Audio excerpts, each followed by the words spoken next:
안녕하세요. 오늘은 3회 2단원 논증 방법 파악하며 읽기입니다. 우리 소단원 학습 목표 보시면 글에 사용된 다양한 논증 방법을 파악하며 읽는다 라고 되어 있죠.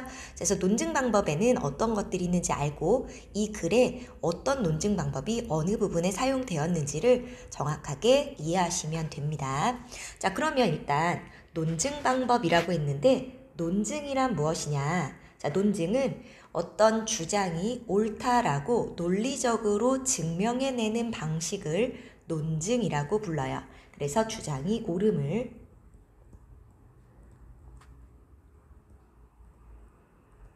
혹은 주장이 타당함을 논리적으로 증명해내는 방법을 논증이라고 부릅니다. 논증은 주장은 주관적이죠. 이것을 뒷받침하는 타당하고 객관적인 근거를 구성 요소로 하고 있어요. 그래서 논증 방법을 파악할 때는 이 사람의 주장이 뭐고 근거가 무엇인지를 바탕으로 논증 방법을 파악할 수가 있습니다. 논증 방법은 우리 이 책에 3가지가 나오고 있어요. 첫 번째는 연역 논증. 연역은 보통 3단 논법이라고도 부르는데 대전제, 소전제, 결론으로 이어지는 것을 연역 논증이라고 부릅니다. 우리 제일 많이 나오는 예를 들어볼까요? 우리 이따가 학습활동에도 이 예를 통해서 연역 논증을 알아볼 겁니다. 자, 연역은 일단 대전제. 자, 우리 그러니까 연역 논증의 근거, 우리 지금 앞에 드는 게 근거야. 근거가 일반 원칙입니다. 다시. 자, 일반 원칙을 근거로 들어서 여기에서 개별적인 결론, 개별적이고 구체적인 결론에 도달하는 것. 이게 주장. 이렇게 들어가는 걸 연역 논증이라고 불러요. 근거가 일반 원칙이면 연역일 것이다 라고 의심을 일단 해봐야 되는데 연역의 가장 기본적인 3단 논법을 보여줄게요.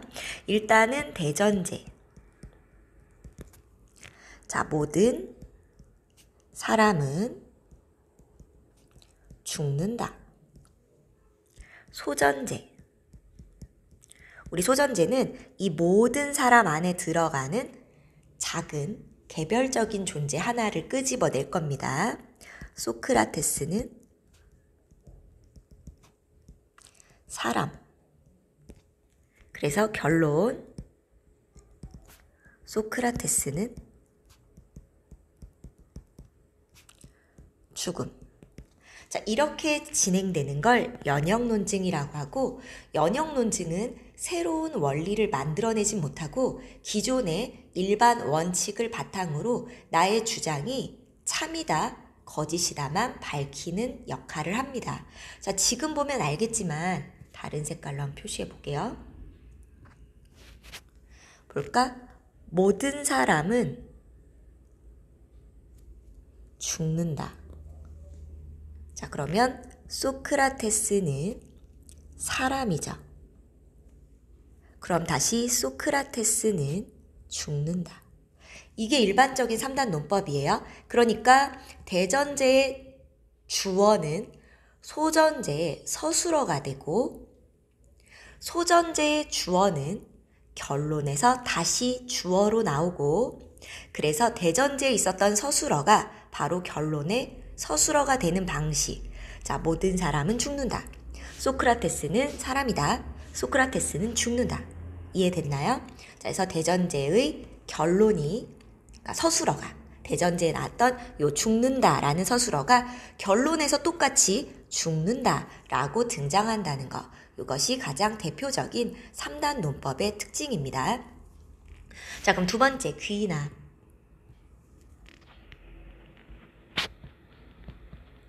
귀납은 연역과 반대로 보시면 돼요. 자, 바로 구체적이고 개별적이고 구체적인 사례들을 들 거야. 사례들. 이 사례들이 근거가 돼요. 기왕이면 사례가 다양할수록 더 논리적인 타당성이나 혹은 설득력을 높이는 데 도움이 되겠죠? 여기에서 이걸 바탕으로 일반 원칙을 만들어냅니다. 우리 일반 원칙이라고 하면 좀 그렇고 포괄적인 결론. 이것들을 다 묶어주는 포괄적 결론에 도달하는데 이게 주장이 돼요. 그러니까 사례들을 모아서 일반화시키는 거. 이게 바로 귀납입니다. 우리 보통 소크라테스 사람인데 죽었어. 플라톤 사람인데 죽었어. 자, 이와 같은 사례들을 근거로 쭉 들고 나서 자, 그래서 결론 소크라테스, 플라톤 여기 등장했던 얘네들을 하나로 묶어서 결론 요렇게 갈 겁니다. 요렇게. 자, 그래 얘네들을 묶어서 결론을 내야 되니까 어때요? 소크라테스, 플라톤 사람 전부 다 사람이랬죠. 그래서 일반화시키면 모든 사람은 죽는다. 라고 가는 것이 귀납 논증 방식입니다. 귀납 논증이라고 불러요. 자, 마지막으로 유추라는 게 있어요. 유추. 같이 예쁘게 이어서 쓰고 싶지만 칸이 모자라니까 여기다가 우리 유추는 유사성에 의한 논증. A랑 B랑 닮았어. 그래서 A에게 일어난 결론이 B에게서도 일어날 거야 라고 가는 것이 유추예요.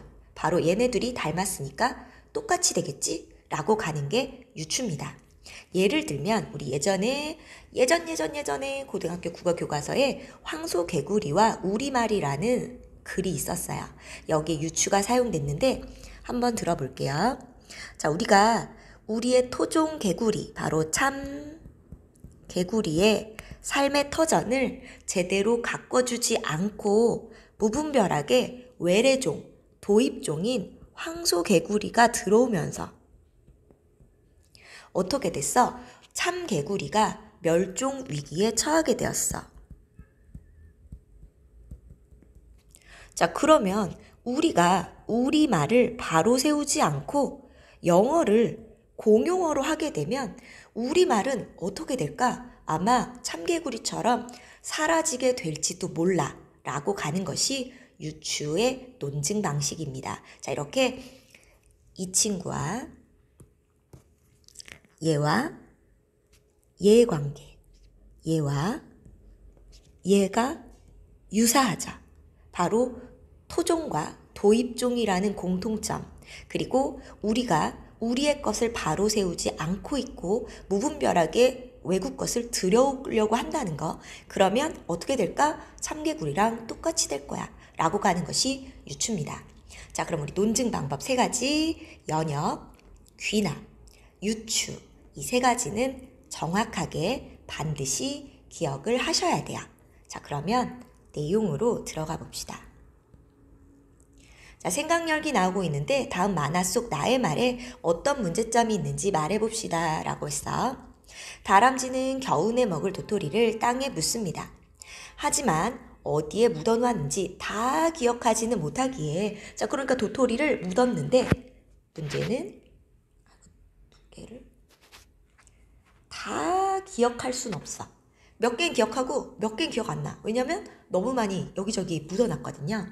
자, 그러면 얘가 심어놓은 도토리들 중 봄이 되면 새 도토리 나무가 자랄 수 있는 것입니다. 자, 이런 얘기를 하면서 얘가 비를 맞고 오고서 변명을 하자. 그러니까 내가 우산 둔 곳을 기억 못한 덕분에 우산 공장에서 새 우산을 만들 수도 있고 뭐 어쩌고 저쩌고 이야기할 수 있겠지. 자, 그런데 문제는 어때? 얘가 지금 사용한 논증 방법은 뭐죠? 유추죠. 다람쥐가 도토리를 땅에 묻고 그것을 위치를 기억하지 못함으로써 새 도토리 나무가 자라나요. 내가 우산을 잃어버림으로써 결국 우산 공장은 새 우산을 만들기 위해 돌릴 수 있어. 자, 하지만 우리 이걸 유추라고 보기엔 공통점이 너무 부족해. 왜? 내가 잃어버린 거랑 우산 공장이 새 우산을 만드는 거랑 관계가 없죠.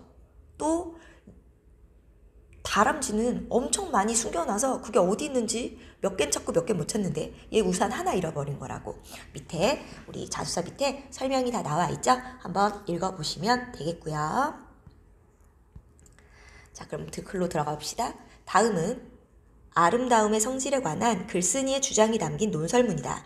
이 글에 사용된 다양한 논증 방법을 파악하며 글을 읽어보자. 자, 제목은 아름다움은 우리 마음속에 있다 라는 그 제목이고요. 자, 논설문이라고 했죠. 자, 그러면 서론, 본론, 결론으로 이루어져 있을 겁니다. 자, 첫 번째 단락부터 볼까요? 아름다움이란 무엇일까요? 자, 뭘까? 자, 질문으로 흥미유발해주고 있고, 아름다움을 어떻게 규정해야 하는지에 관한 논의는 매우 오래전부터 이어지고 있습니다. 자, 그러면 얘가 다룰 내용은 뭐다? 이제 아름다움을 어떻게 규정해야 하는지에 대해서 다뤄보겠다. 자, 아름다움을 인간의 마음속에 있는 주관적 성질이라고 보는 사람이 있는가 하면, 자, 그러면 인간의 마음속에 있는 주관적 성질이다 라고 보는 사람도 있고, 아름다움이 사물에 담긴 객관적인 성질이라고 보는 사람도 있습니다. 자, 두 가지 관점이 나오고 있어요. 객관적인 성질이란 개인의 느낌이나 생각과 상관없이 누구에게나 있는 그대로 인식되는 특성으로 이는 누구에게나 동일한 경험을 제공합니다. 자, 지금 객관적 성질에 대한 정의와 먼저 대전제가 나오고 있습니다.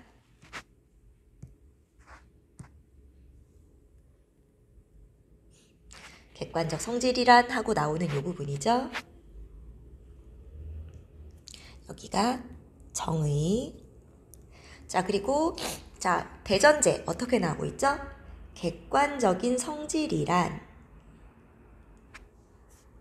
누구에게나 동일한 경험을 제공합니다. 여기가 대전제입니다.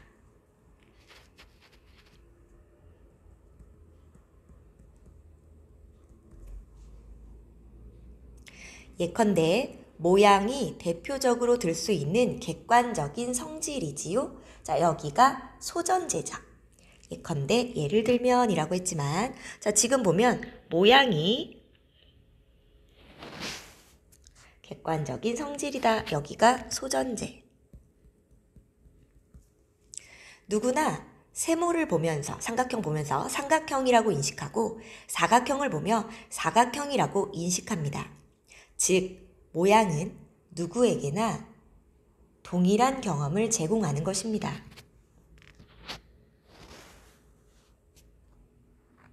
여기가 결론이죠. 우리 아까 봤었던 거 3단 논법 예를 들었던 거 기억나나요?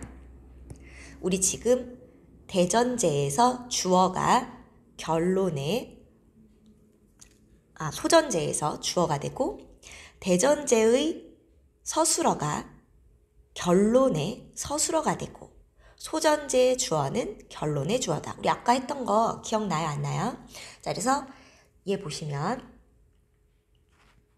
객관적인 성질 주어 나왔죠? 자, 그리고 이게 뭐라고 했니? 여기에 객관적인 성질. 그리고 여기에서 서술어, 자, 동일한 경험을 제공합니다. 동일한 경험. 자, 모양은 대표적으로 객관적. 자, 그래서 모양은 누구에게나 동일한 경험을 제공합니다.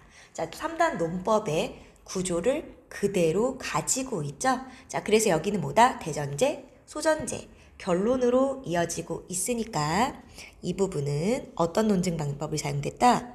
연역 논증 방법. 바로 연역법이 사용되고 있다는 사실 알 수가 있습니다.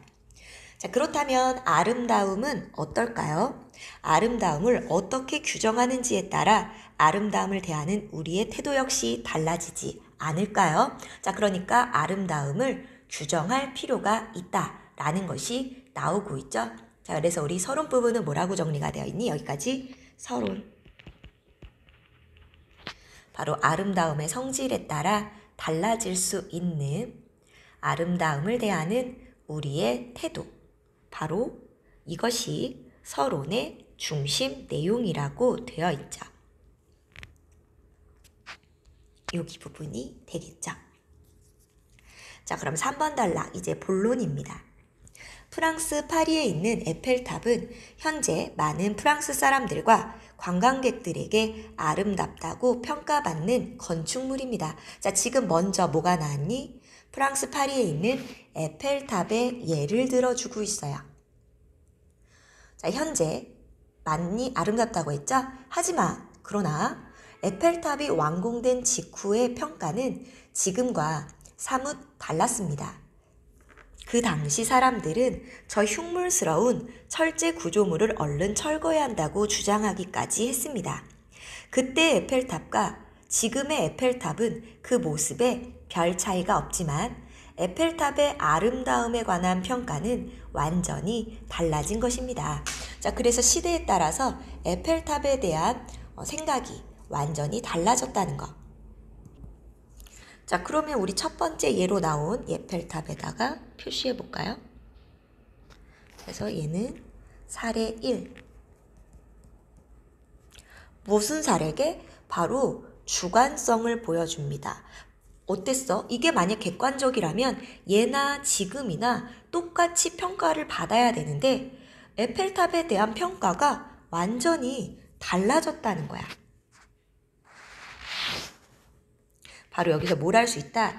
시대의 변화에 따라 달라졌으니까 주관적이다 라는 것을 보여주는 역할이죠. 시대가 변하면서 사람들의 관점, 사람들의 생각, 사람들의 마음이 달라진 겁니다.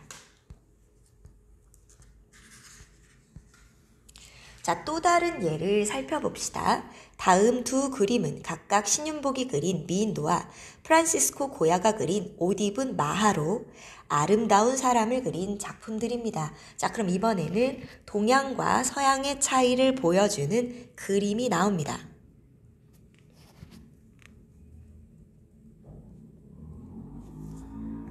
그런데 두 그림 속 두 인물의 생김새는 서로 많이 다릅니다. 왼쪽 그림 속 여인이 오밀조밀한 이목구비에 정성스레 따올린 머리를 하고 있는데 반해 오른쪽 그림 속 여인은 시원스레 큰 이목구비에 헝클어진 머리를 하고 있습니다. 두 작품의 아름다움이 서로 다른 모습으로 표현되어 있는 것입니다. 자, 그럼 어때? 동양과 서양에서도 아름다움에 대한 인식의 차이가 있었다는 것. 그러니까 주관적이라는 걸 알 수 있죠. 바로 여기는 동서양의, 아까는 시대의 차이, 여기는 동서양의 차이. 그러니까 역시 주관적이다.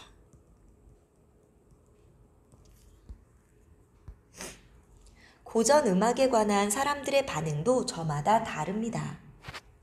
이번엔 고전 음악이죠.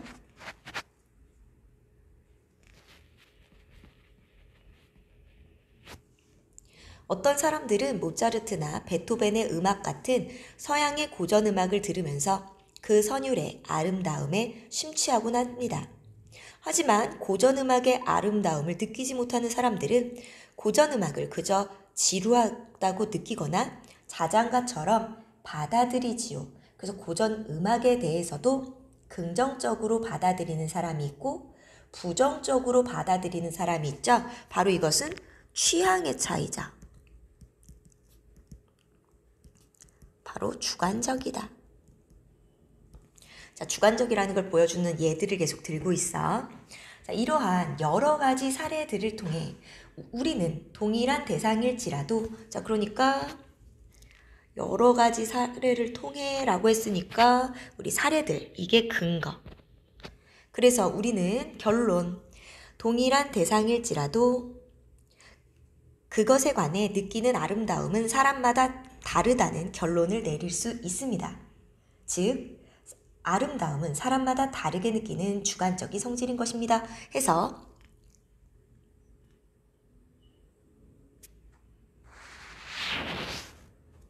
여기가 주장이죠. 자, 그럼 뭘 썼어? 여태까지 우리 아까 사례들을 바탕으로 주장으로 나아갔기 때문에 여기 표시하기 어렵네. 자, 그래서 우리 여기를 뭐다? 귀납법, 귀납논증, 귀납법이라고 부릅니다. 우리 아까 귀납은 뭐라고? 구체적인 사례들을 바탕으로 포괄적이고 일반화시키는 결론, 주장으로 도달하는 걸 귀납법, 귀납논증이라고 했었죠. 자, 그래서 이 사람 뭐라고 주장하고 있니? 자, 아름다움은 사람마다 다르게 느끼는 주관적인 성질이다. 이게 바로 본론 1의 중심 내용이죠. 여기까지가 본론 1. 자, 그래서 이런 사례에서 알 수 있는 아름다움의 주관적 성질. 이것은 맛과 비교하여 생각해 볼 수 있습니다. 자, 이제 맛이랑 비교해 볼 거야. 신맛이 나는 음식을 여러 사람에게 주었다고 해봅시다.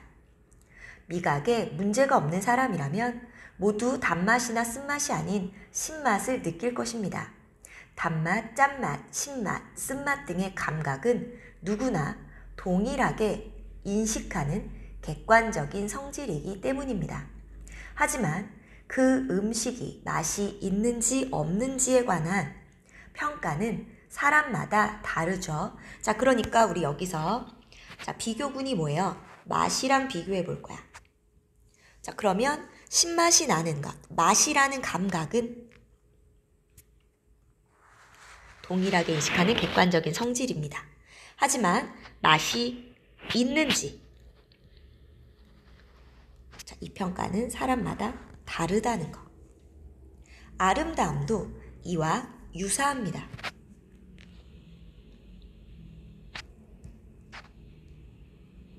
자, 이와 유사하다. 자, 공통점으로 갈 겁니다. 자, 그럼 뭐예요? 유추. 자, 어떻게 똑같은지 볼까? 우리가 어떤 대상을 접했을 때, 자, 대상의 모양이나 색 같은 객관적 성질은 누구에게나 동일하게 인식됩니다. 하지만 그 대상이 아름다운지 아닌지에 관한 평가는 사람마다 다르다라는 거. 맛이랑 똑같다는 거, 유추를 사용하고 있습니다. 다른 사람이 보기에는 아름답게 보여도 내 눈에는 그렇지 않을 수 있는 것입니다. 자, 여기까지가 본론이죠. 두 번째, 바로 어떻다? 맛과 똑같이 아름다움의 평가는 사람마다 다르다는 거. 여기가 본론.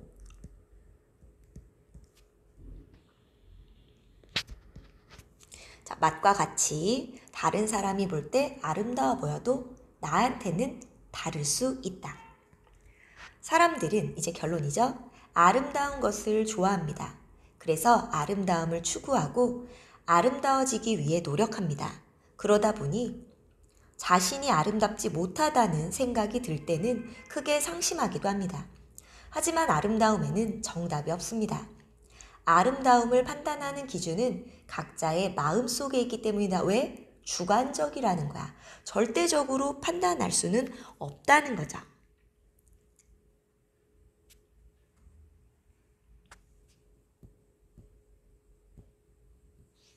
자, 그러니까 따라서 다른 사람들이 생각하는 아름다움의 기준에 자신을 무조건 맞추려고 하기보다는 스스로를 아름답게 바라보려고 노력할 때 진정으로 아름다워질 수 있음을 기억하시기 바랍니다. 자, 그래서 우리 여기 따라서 여기 부분이 이 사람이 말하고자 하는 주장이라는 걸 알 수 있고, 자, 이 부분이 결론의 중심 내용이라는 사실도 알 수가 있습니다. 자, 그럼 학습활동. 다음은 아름다움은 우리 마음속에 있다의 주요 내용을 글의 구조에 따라 정리한 겁니다. 자, 볼까요? 서론. 아름다움이 주관적 성질인지 객관적 성질인지를 따져보면 아름다움을 대하는 우리의 태도 역시 달라질 거라고 이야기해서요. 자, 주관적 성질로 바라보는 관점과 객관적 성질을 이라고 바라보는 관점 두 가지를 소개하고 있고요. 본론에서는 예전에는 에펠탑을 흉물이라고 여겼지만 지금은 아름다운 건축물로 여긴다. 첫 번째 예. 동양과 서양의 그림에 두 번째 예. 그리고 고전음악 세 번째 예. 자, 그리고 여기까지 묶어서 얘네들이 뭐예요? 근거. 다양한 사례들을 근거로 들었죠? 자, 그래서 아름다움은 사람마다 다르게 느끼는 주관적인 성질이다. 여기가 주장. 자, 그래서 우리 다양한 사례를 근거로 주장으로 연결하고 있기 때문에 우리 얘를 보다 귀납이라고 불렀습니다. 자, 또 맛에 관한 평가가 사람마다 다르듯이 아름다움에 관한 평가도 사람마다 다르다. 바로 맛과 아름다움에 관한 평가 이 두 가지의 공통점으로 이야기했기 때문에 유추. 자, 결론. 아름다움을 판단하는 기준은 각자의 마음속에 있으므로 스스로 아름답게 바라보려고 노력해야 진정으로 아름다워질 수 있다.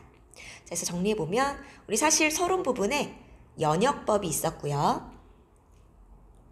자, 서론 부분에 연역법 어떤 내용이 있었죠? 바로 객관적 성질이란 하면서 나온 부분들. 객관적 성질은 누구나 동일한 경험을 제공하는데 모양이 객관적 성질이고 따라서 모양은 누구나 동일한 경험을 제공한다 라는 것이 연역이었죠. 그러면 다음으로 갑시다. 자, 이 글에 사용된 논증 방법을 파악해보자. 자, 우리 본론을 보면서 논증 방법을 다 파악했었는데 다시 한번 정리해 볼게요. 자, 그럼 볼까요? 우리 보기 보시면 연역 논증, 연역법이 나오고 있습니다. 자, 우리 연역법 보시면 우리 아까도 예를 들었었지? 자, 모든 인간은 죽는다. 소크라테스, 인간, 소크라테스, 죽는다. 요렇게 가는 게 3단 논법이라고 했습니다. 자, 아래 가시면 객관적인 성질이란, 자, 객관적 성질은 개인의 느낌이나 생각과 상관없이 누구에게나 있는 그대로 인식되는 특성으로 이는 누구에게나 동일한 경험을 제공합니다. 여기까지가 대전제. 예컨대 모양이 대표적으로 들 수 있는 객관적인 성질이지요. 여기가 소전제.